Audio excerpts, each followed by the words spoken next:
L'esprit humain. Évolution. Aucune explication pour l'esprit humain.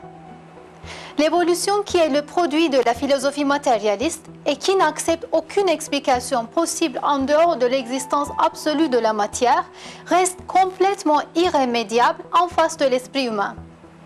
Création, l'esprit. La science moderne a bien confirmé que l'esprit humain ne parvient pas de la commerce entre les cellules du cerveau comme l'affirment les matérialistes. Autrement dit, dans le corps humain, il existe un être qui n'appartient pas aux propres fonctions du corps et qui n'a pas une qualification physique.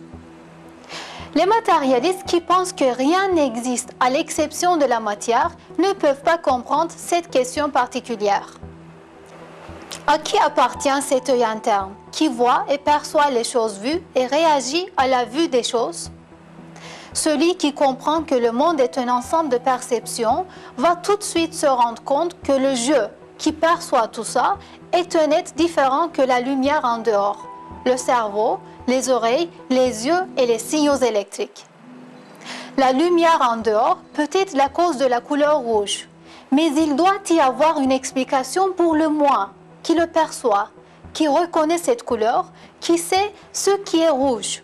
Celui qui pensera logiquement verra très facilement que l'évolution est une fourberie et que toutes ces perceptions appartiennent à l'esprit humain, l'esprit qui lui est soufflé par Allah, le Tout-Puissant. Je demande la protection d'Allah contre le diable banni.